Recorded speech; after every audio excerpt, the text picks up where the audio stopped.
What is up, party people? Hello, and welcome back to the channel. Welcome back to another episode of the Cup Chasers Daily, the World Cup edition. Of course, we are in full flow here in the second match day of fixtures for each group. And I'm going to say it. I don't really do this very often, but I'm going to say it. I told you, man.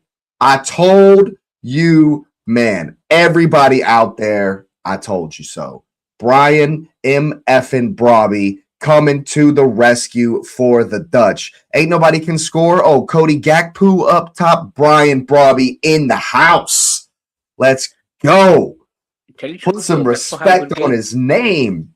Gakpo had a good game. Yeah, he had a good game because Brobbey opened it up, opened the scoring, opened the world up, showed him how it was done. That's why Gakpo had a good game. That's why Gakpo had a good game, because he saw. Asif, how does that surprise you? No, I told you. Oh, I was about to say. I've been telling you about this man, Brian Brobbey. I've been telling you. I was like, you can't be surprised by that. I told these man. I told him. I don't normally do that, but I had to get that out of my system. The Dutch played brilliantly. I couldn't lie. I didn't expect them to do what they did to Sweden. No, I didn't expect it to be that big of a game either. But I knew Brian Brobbey was going to make them more lethal in going forward. They blunted the Sweden attack more or less as well. Apart from when Elanga came off the bench, he caused them a bit of problems. For me, they shut down Iari. And there was no.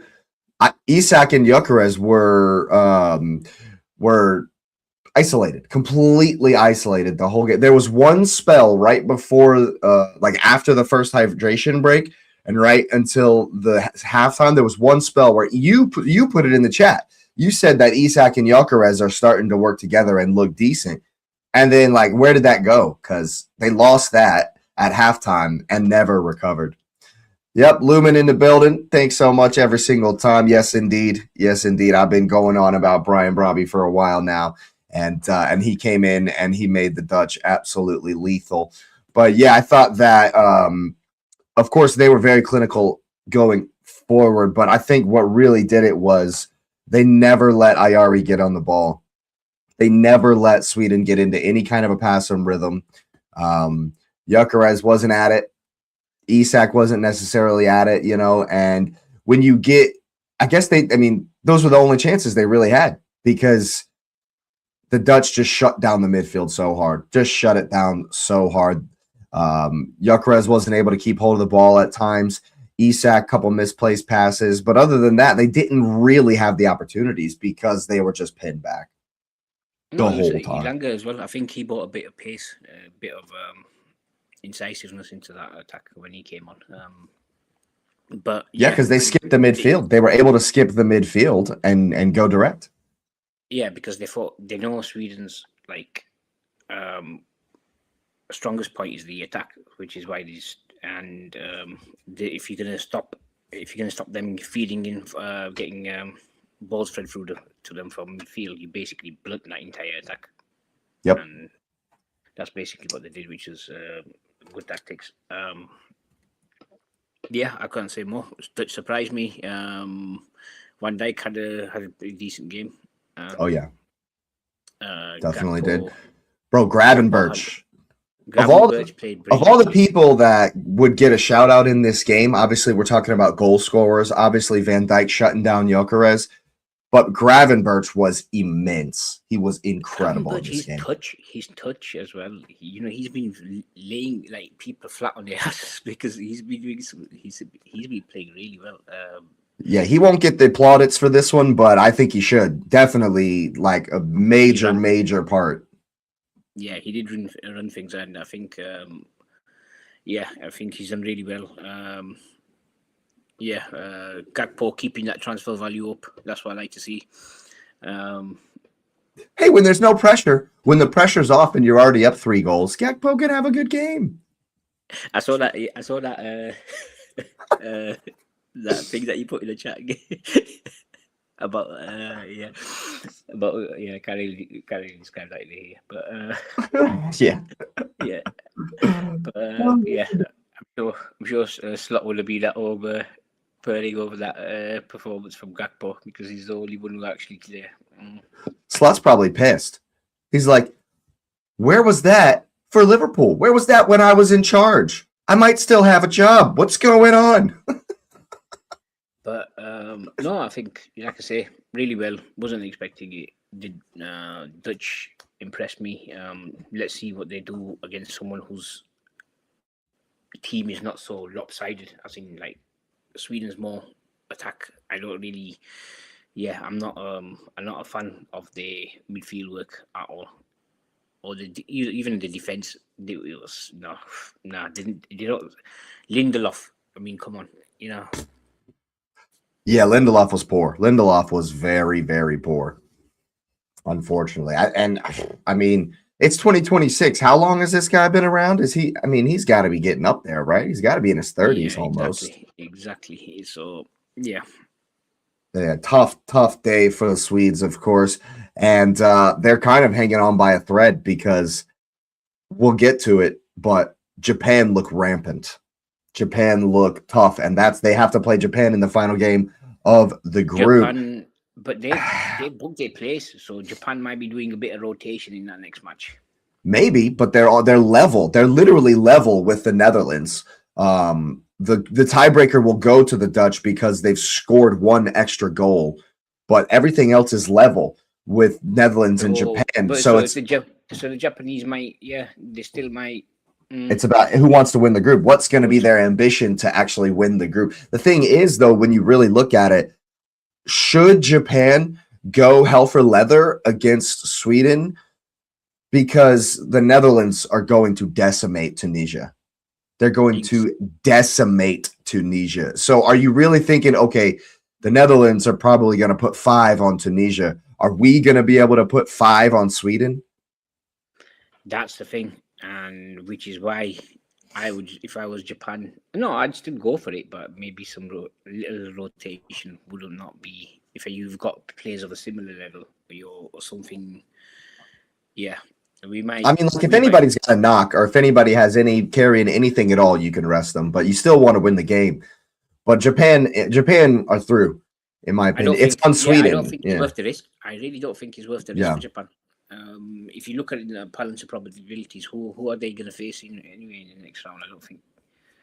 As far as yeah, I hear you. And if you really think about it, look at the way Japan plays, the way they set up, and the way they do things. They're not scared of anybody. They're not worried about who's on the other side. And so, yeah, I feel like if you really look at the permutations, it's going to be difficult for Japan to win that group unless Tunisia do something crazy. You know, and so plus Sweden are going, like, they have to win.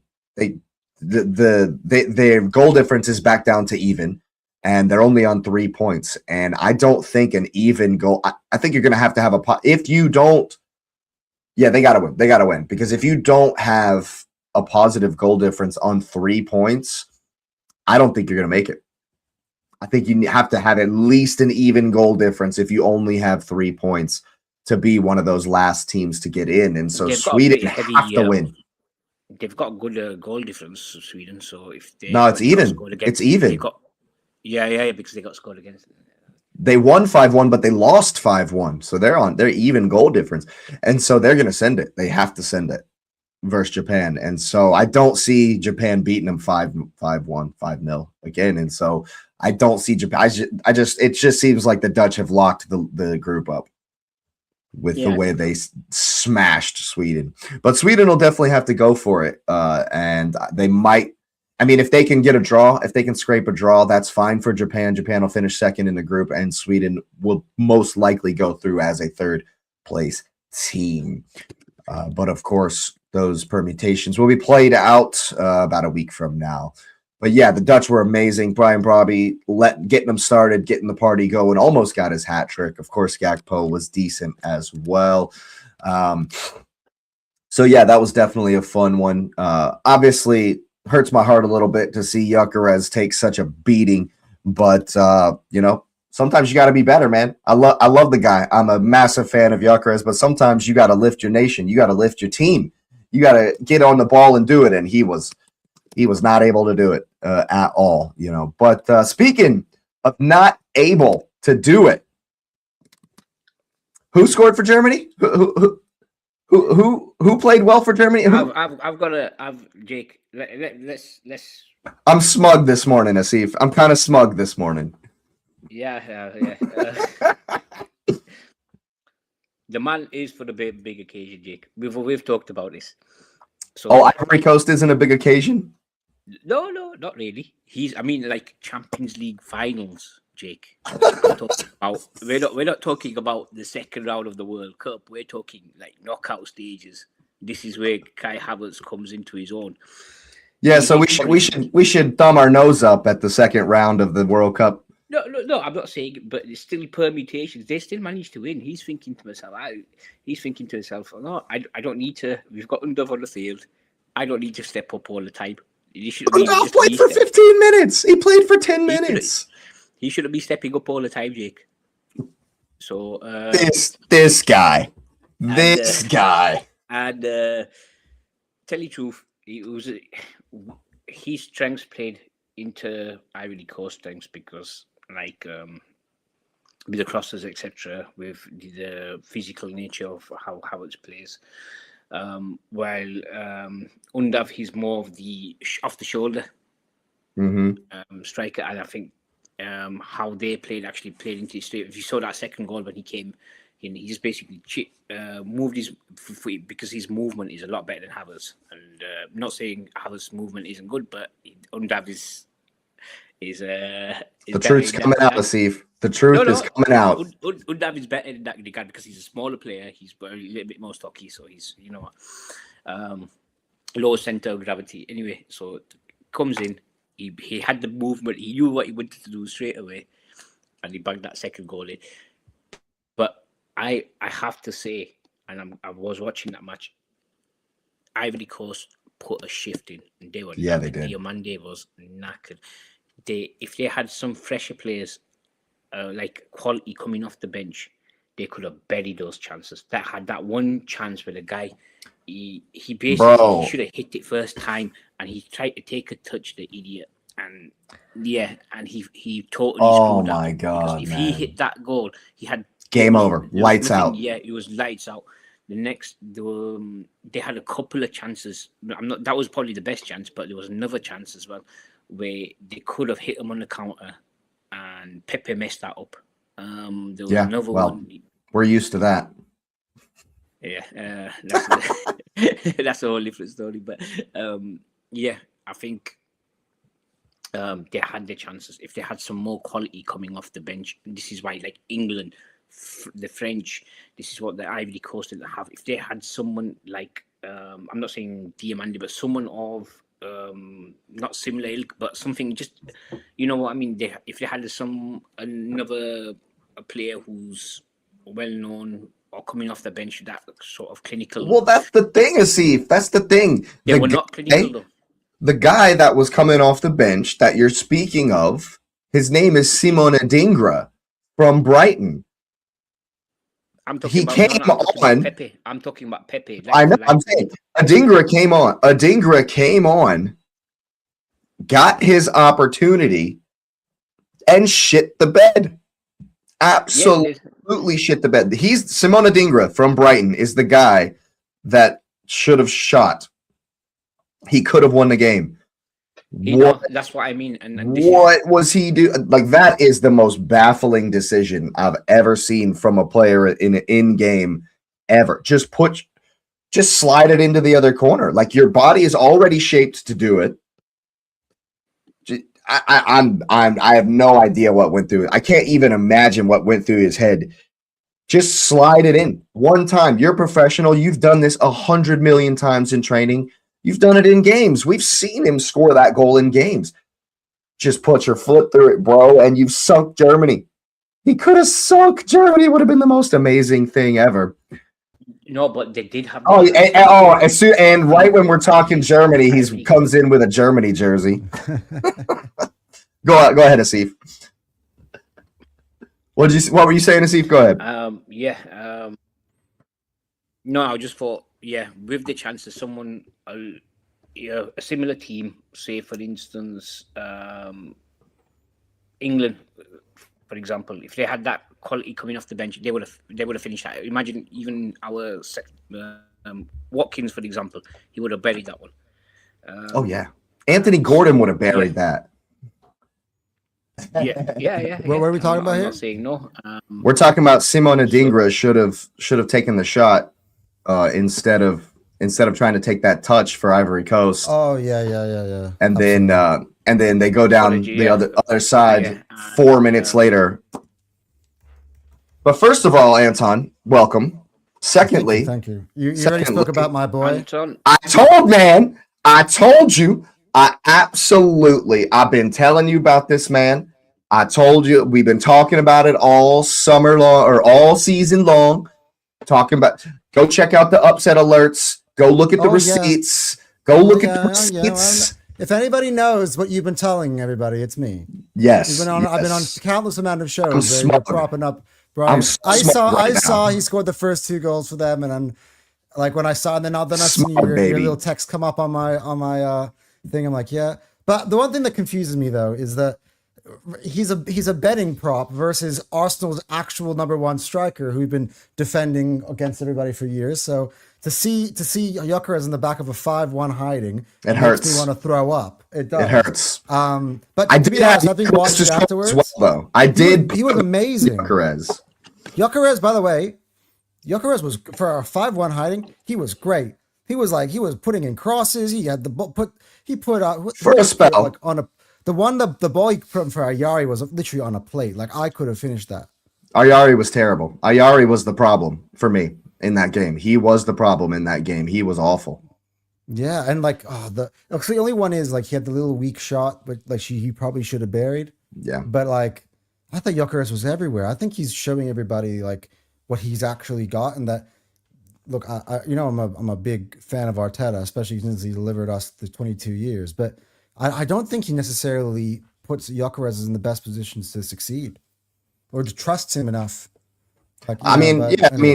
For me, my standard for Gyökeres is already really high, and so I felt like he was okay compared to his own standard. You know, a lot of people don't have that standard, as you may know. What happened to Asif? Chief dropped out. I have no idea. He'll be back. He'll definitely be back. Man. Denis Undav coming in and former Brighton player, by the way, showing a certain somebody how it's done. You know, and I'm so smug this morning, bro, because Havertz was he was okay. He was all right. We don't invite him. But when the chips are down, when someone needs to come in and change the game, it wasn't Mr. Donkey. It was not. Denis Undav comes in with the 2 goals. By the way, to be honest, Germany did not deserve to win that game. Ivory Coast were the better team. Talking about Ali, Havertz doing well. Don't give me this. Havertz didn't do well. He needed the backup to come in. And Gyökeres hasn't been flopping. To come in. Gyökeres hasn't been flopping. You can't just look at the scoreline 5. Look, I did it this morning. I hadn't watched anything. I asked Jake, I'm like, how did Gyökeres do in a 5-1 loss? And Jake was like, he was pretty good. He wasn't that bad. All right. He was all right. I watched the game and I'm like, damn, Gyökeres is lit. I mean, Isak put in a great ball for Elanga in that. But to be honest, I got to say, from Sweden's point of view, to let your neighbors, your rivals, Netherlands, just absolutely take it to you that way. Have some pride. Yeah. Like I actually didn't see it. I did not see 5-1. Honestly, I'm actually shocked now that they're like third in the group now. Like and look, that thing's wrapped up because Netherlands is gonna I don't know what they're gonna do to Tunisia. I just do some simple maths.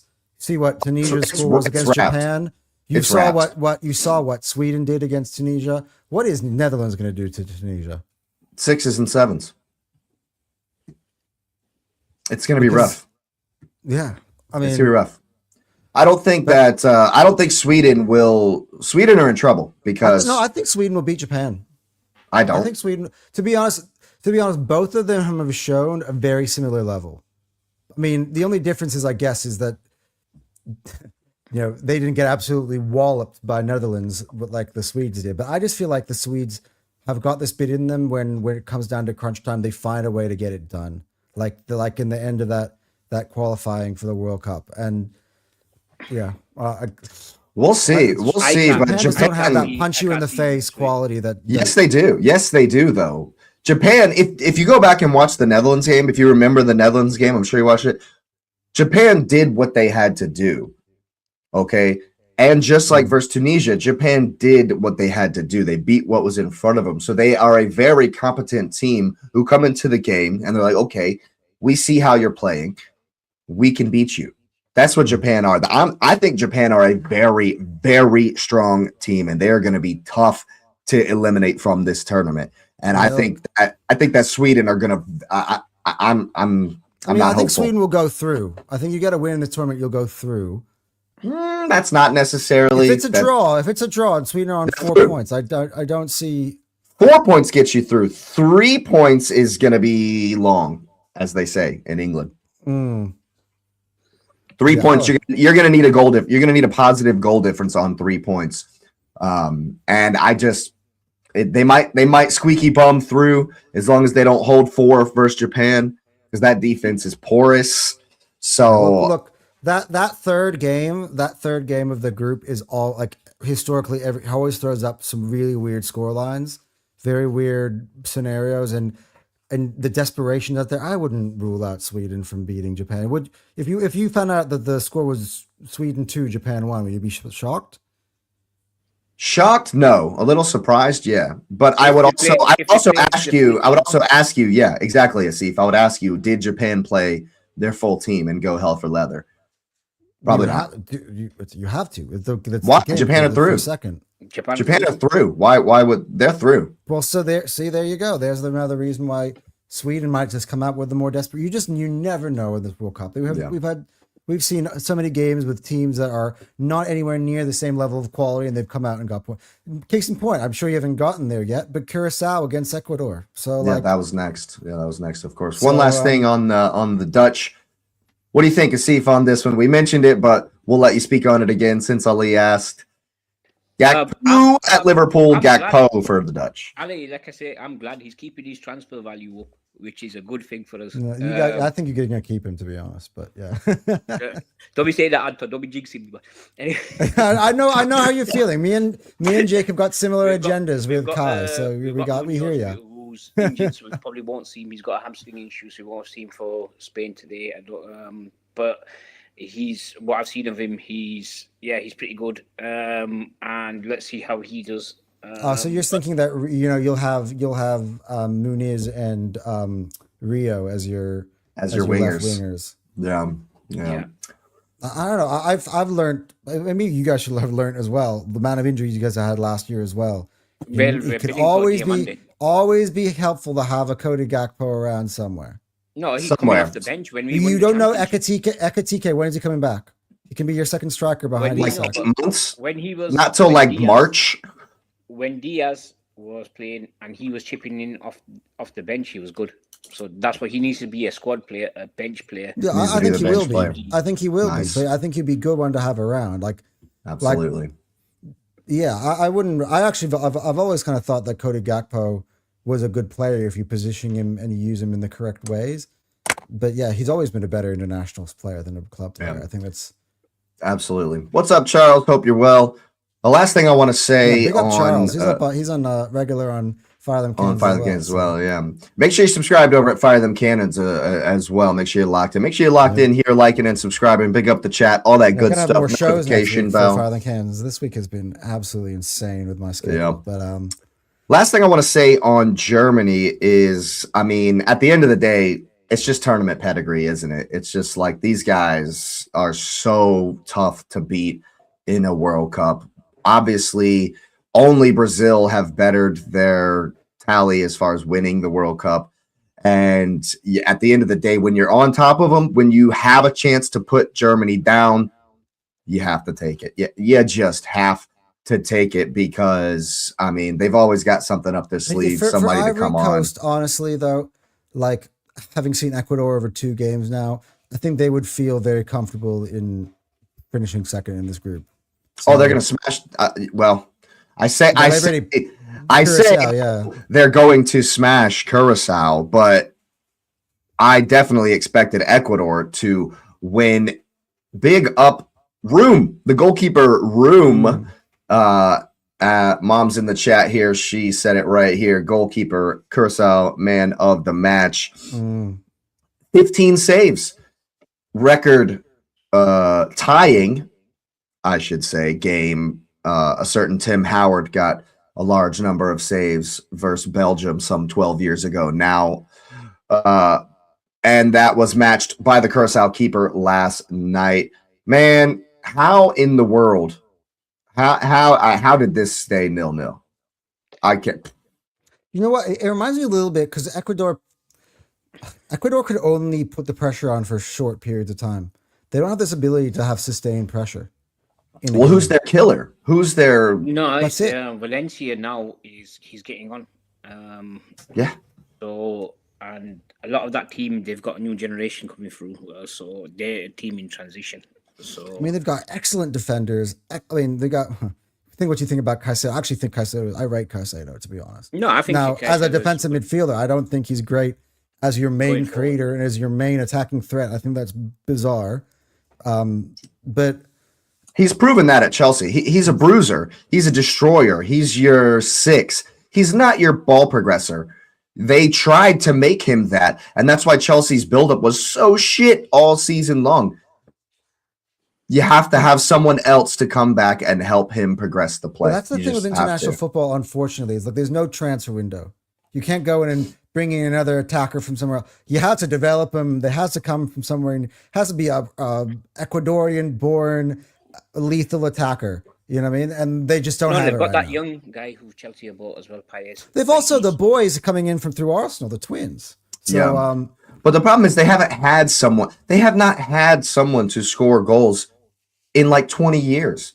Inter Valencia literally went and in my 3 facts. At least have Antonio Valencia. He was the best attacker I've seen. In my 3 facts, in my 3 facts videos that I've been doing, one of my facts on Ecuador is that Inter Valencia scored every one of their goals for like 7 years. For like years. He was the only one. And so at the last World Cup, that streak was still going on at the last World Cup. How have you not solved this problem in 4 years? Inter Valencia is still the main guy? Like, big enough because he's a good player. Sometimes it comes down to, can you develop a talent that eventually one day they will have a good attacker. It just may not fit in with this generation. And luckily for them, Pacho and Hincapié and Caicedo are of good age that maybe eventually in the one tournament they'll still be there. From now they'll have somebody. We'll see. As I said, the twins who are coming through at Arsenal, they both play attacking positions. Maybe they're supposed to be excellent talents according to who I've spoken to. So we'll see. They're like 16, aren't they? They're like really exactly. Young. How long do these guys have? So and so but the kid that Chelsea bought as well. That's right. That's right. Correct. Paez or something like that. Yeah. So like they've got them. They're just not ready yet.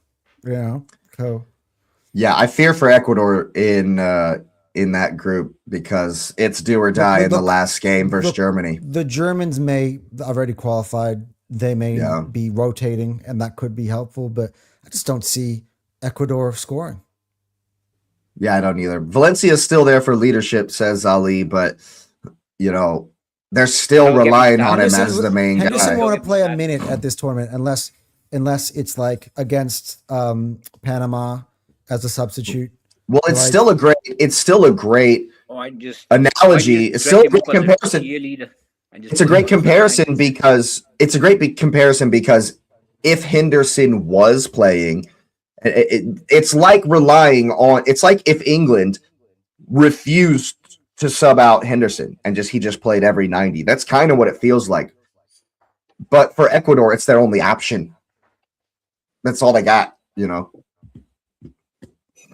You know, so Charles says, what do we think on the João Neves drama? Pointing comments by Nachoto 41 and no matter the tournament. See, this is for me, this is an aside. What it is not everyone in the Portuguese camp is go pro Ronaldo. You know, we love Ronaldo, and that's pretty much all that. That's pretty much all that is. And who doesn't like drama at a world? At the same time, can I tell you, for a 19-year-old, he's a 19-year-old who's won the Champions League twice.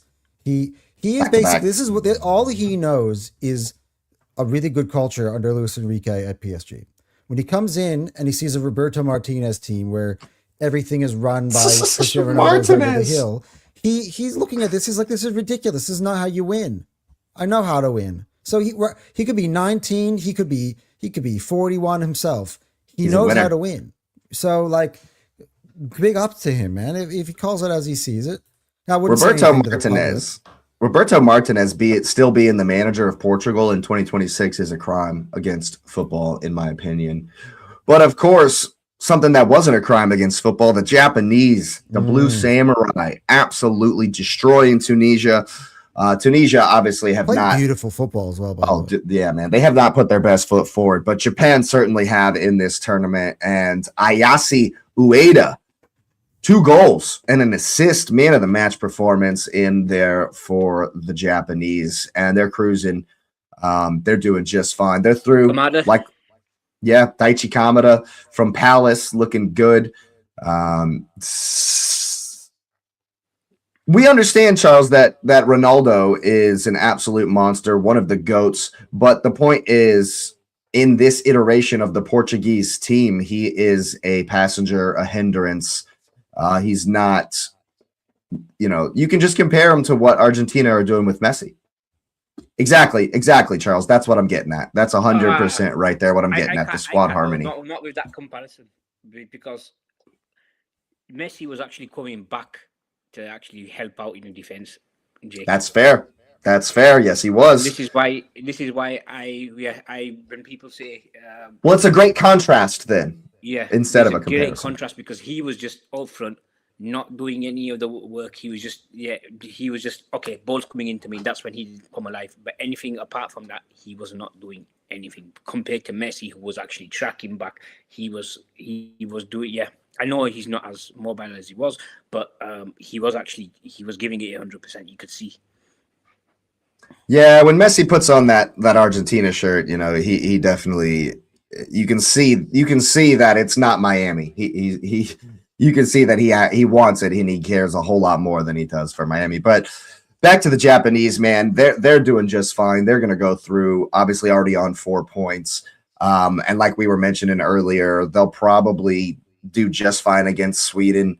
We'll see what kind of rotation they do. I would expect some rotation, but Japan are going to be just fine. And like I say, they're going to be tough customers to eliminate.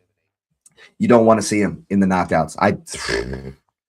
Whoever's going to play Japan first in the knockouts are in trouble.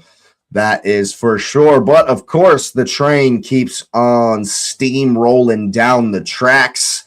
A very, very intriguing fixture to kick the day off. Spain versus the Saudis at the Mercedes-Benz Stadium in Atlanta, Georgia. Amazing stadium in the air conditioning, so the heat won't be a problem. Spain have to bounce back. All the big hitters will be out today, Jake. There's no question about that. I don't think Yamal will do the whole 90 minutes, but he's going to be there. He's going to be played. Williams, same thing. You think Williams will start as well? You think they'll both start? Yeah. I think he's going to have to start. Yeah. I think I can see. I can see Spanish just coming out of the gates hot. He'll probably be telling them, look, we haven't got Yamal on the field for the full 90 minutes, so you guys need to go score me a couple of goals in those, and then rest. Let me take them off, basically. So let's be up at halftime so I can. So I can see them smashing them. I mean, like really going for it in the first half.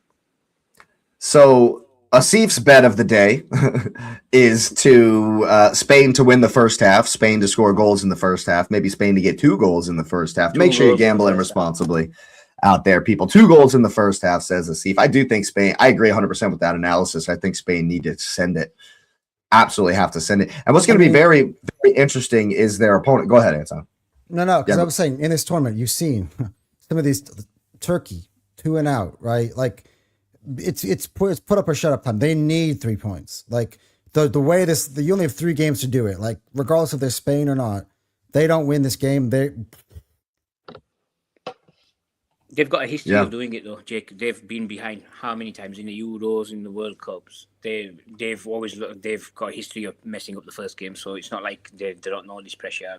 They just go in, and I reckon they'll do it. I don't think. I'm not saying it's going to be an easy game, but I'm sure the Spanish will, when they need to, they come good. Hey, Charles, the best stadium for me, and they might, Anton and Asif might disagree, but the best stadium for me is the one that this game is going to be in. Spain versus Saudi is in the Mercedes-Benz Stadium. It's probably only outdone by SoFi in Atlanta. It's probably only outdone by SoFi. I thought if you were going to say Jerry World, I would have disagreed. No, I've been to the Mercedes-Benz. All the fans, oh my God, this Dallas Stadium. I'm like, dude. Have you been to that one? Have you been to Dallas? Yeah, Eagles against Cowboys. Yeah. Have you been to the Atlanta one as well? No, I've not. Dude, that stadium is magnificent. But dude, I'm an NFL guy. I'm an NFL guy, bro. I know. You've seen it. I'm saying, have you actually been to the Mercedes? Dude, in the third tier, you can still full disclosure. So fair enough. I mean, I'm born and raised in the South, so I've been to Atlanta a million times. What about Allegiant Stadium? To be fair, though, when I didn't actually been to Jerry World. I was at the old Texas Stadium, where the old one, still where they had the roof open so that God can watch the Cowboys, which I fucking hate. Oh, that's so dumb. But they keep doing it now as well. I'm like, this is why I hate the Cowboys. They're actually anyway. Everyone hates the Cowboys. Totally different topic. Yeah, but like. Everybody hates the Cowboys. Can you imagine if Arsenal built a roof over a stadium but kept a hole so that God could watch Arsenal? People hate us now already. Could you imagine? Never hear the end of that. We would never hear the end of that ever, absolutely ever. And but yeah, I think for me, only because I've been to the Mercedes-Benz Stadium and been awed by how absolutely incredible it is. That's what I would say. But obviously, I've been told and I've seen that SoFi is just it's like another planet. These stadiums are absolutely incredible. And yes, no excuses for Spain. 0 excuses today. But I will say this: even mom in the chat. Even I hate the Cowboys. Yep, there you go. And she don't even watch football like that. American football like that, I should say. Spain, no excuses, none. Saudi though, love possession. They love to have the ball. So it'll be very, very interesting to see Spain's approach. Do they let Saudi have the ball? Because they love possession as well. That's like their whole thing. So it'll be very interesting. I think there will be spells. I don't think they'll let. Sorry. Yeah, Saudi are not going to get. I don't think so. This might be about Arsenal and PSG. And about different because Arsenal are a good team. But like the possession numbers, I think. No way. No way. Sorry. No one's going to dominate the ball like that, but like Spain can in this tournament. No one can. I disagree with you completely. I think Saudi Arabia, not with that statement that Spain can dominate the ball, but in this game in particular, there will be spells where Saudi have possession because they're very good at it. It does not. But that will be fine with. Have you seen? Well, it's not going to be 75-25 is what I'm saying. It won't be 75-25. It'll be more like 65-35. It might actually work in their thing because with Yamal and Williams on those wings, it might actually work in their favor. So yeah, I don't know what the goalkeeping situation at Spain is. I don't know what he's thinking. Raya should definitely be starting. He's very favored by the manager. Let's put it that way. Even Raya needs to be in that net for me. Raya 100% needs to be in that net for me. Who's a brilliant player as well, not the Barcelona one. So goalkeeper. Yeah. Fair enough. But it's a big game. Spain have to win. Saudi probably thinking they got that little chip on their shoulder. Nobody thinks we can do anything today, so they might have something for the Spanish. Speaking of SoFi Stadium, Belgium and Iran out in California at 3:00 my time today. Oh, apparently Doku is not playing. Doku has had He's gone a for child. The birth of his for his kid. Yeah, his so, kid. And by the way, that means Bossardino back at starting 11. So that's. By the way, as an aside, for anyone out there who's hating on Jeremy Doku for going to because his wife had a child or his girlfriend had a child, and you're hating on him for bailing out of the tournament to go be with a newborn baby, you're an asshole. You are an asshole. And mind your own business. Does everybody have to have opinion on everything nowadays? It's actually starting to get really annoying. He's had a baby. Of course. Of course he's gonna go be with his lady. Yeah, what? That was disgusting to me. That was absolutely disgusting to me. He's had a child. Get over yourself. This is first as well. Come on, people. Exactly.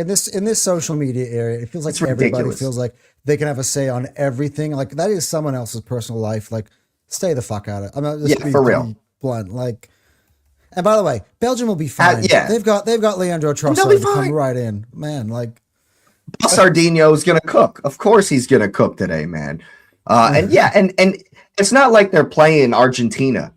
No offense to Iran, but Belgium should be handling them with or without Doku.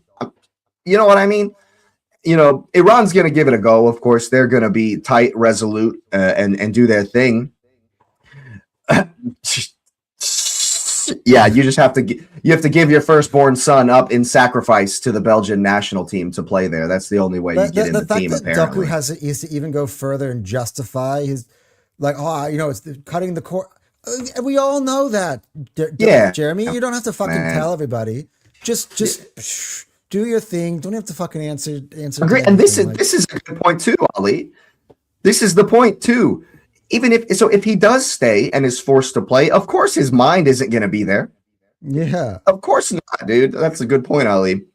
But yeah, I think Belgium, they just need to take care of business in this one, man. They know they're the better team. Just play their game. I think that Iran will have some chances on the break. Of course, Taremi. For me, from Iran's point of view, Taremi, pass the ball, bro.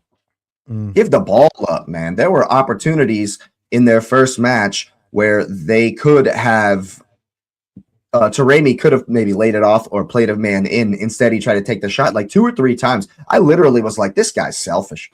This guy's just selfish, man. Like maybe he doesn't believe in his teammates. But I think that they have some opportunities if Taremi will not feel like he has to put the whole nation on his shoulders to try to win. And if he doesn't take their opportunities when they come against Belgium, because they will be few and far in between, they're out. They'll be out. So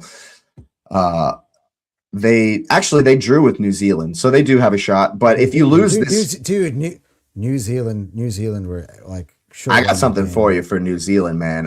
New Zealand impressed me. Salah, so they impressed me a whole bunch, but we'll get to that one. I tried of course, it with the Arabic accent. I just couldn't pull it off. That was a pretty good. We'll get to that one. Of course, there is a game before that. It's Uruguay and Cape Verde. We're looking for another big performance from Vizinha in the goal for the Cape Verdeans. And I'm going to tell you what, man. I'm not impressed with Uruguay. I agree 100%. I am not impressed with Uruguay at all. I already don't like them, as I've said. You know. You've made your thoughts very clear, my friend.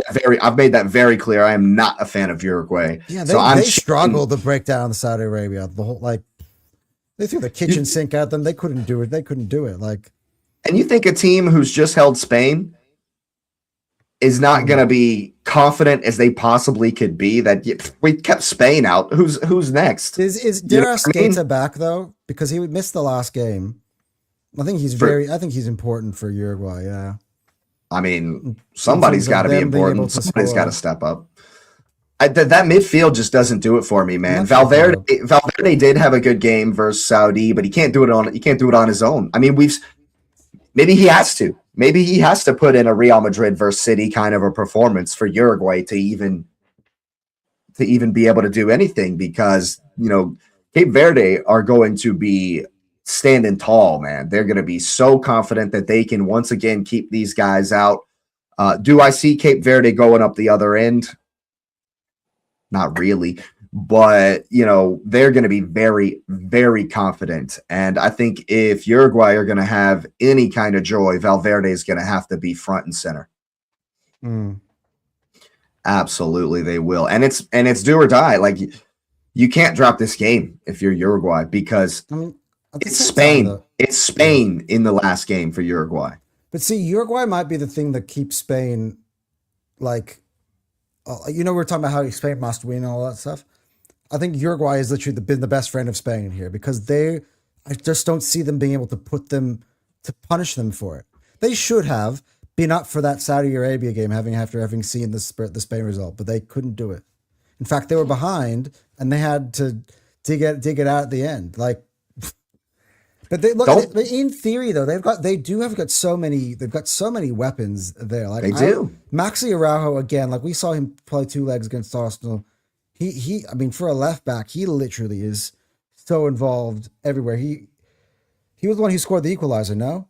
So yes. Yeah. So I got Araujo in there, and who else do I like in there? Well, you know who I like. You know who I really Rodrigo Bentancur, Salazar. Yeah. No, he's out. He's out. Rodrigo's out completely, I thought. So Salazar and Darasqueta, those are important players. So they still not. Yeah. My favorite Uruguayan player, the only Uruguayan player I actually like, I see if you know where this is going. Darwin. Yeah, I know. That's why my face is like as my man Noodles is coming home to Liverpool. Oh, man. He's absolutely a stuffed shirt up there, bro, and I love to see it, man. But in all seriousness, Darwin has to step up. He's got to step up, man. You're the goal scorer. You're the guy. You got to score in this one. He was bad. He was awful versus Saudi, man. He's got to raise those levels if he wants any minutes for old Areola on Merseyside. He ain't coming, Jake. I don't know why this is just fake news, man. I don't know why. Yeah, I don't think it's up. I don't think it's up. By the way, look, we can talk transfers. I've been reading some stuff recently. So apparently, the news from Simi Mokbel is that Arsenal have been waiting for Spurs to make their move, so they play Newcastle's hand on Tonali. Yep, love it. Which we all knew, but you know what's so funny? I've been sitting there having to argue in the TFT chat about that. Oh no, blah blah. I'm like, come on, Eze, Hincapié. It happens all the time.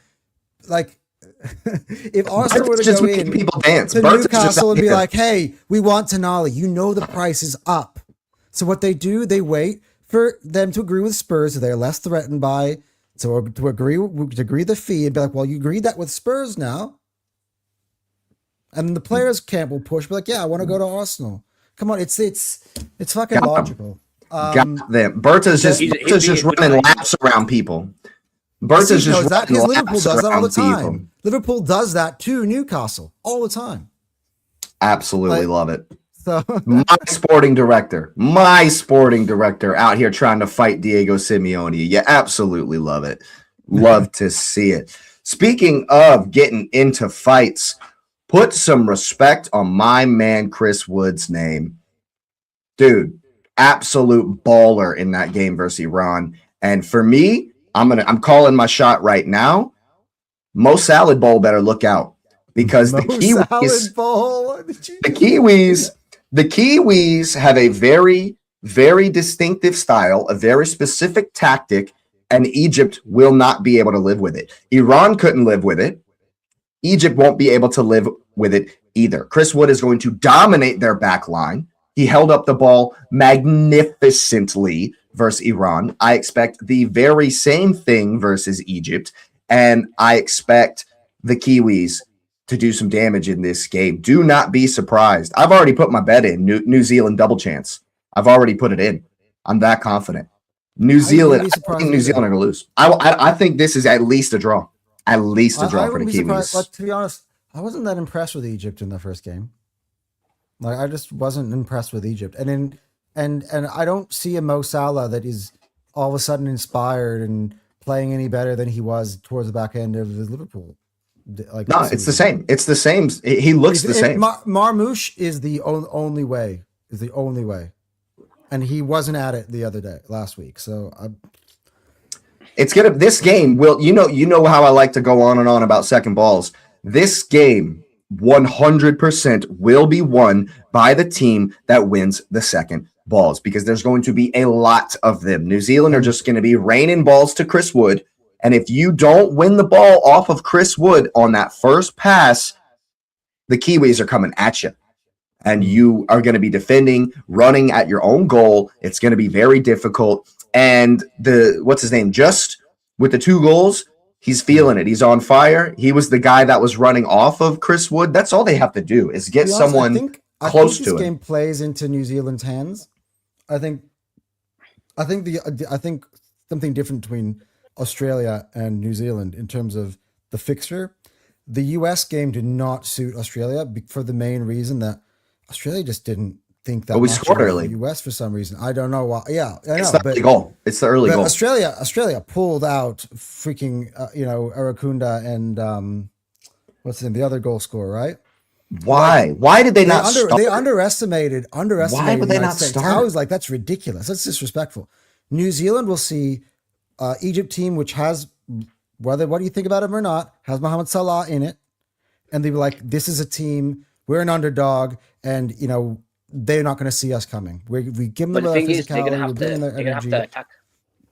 They're going to have to attack in this game. Egypt. New Zealand have no problem doing that. Yeah. No, he's saying Egypt will have to attack. I can see so Egypt have to attack. They're going to be pumping those long balls. Wood is going to head them down. Justice is going to be flying in like he did the other day.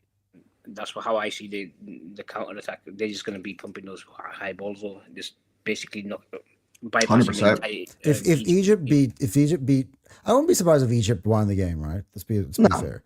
But if they beat them by a big scoreline, I would be shocked. Oh, it won't be a big scoreline. There will not be a big. I'll be astonished.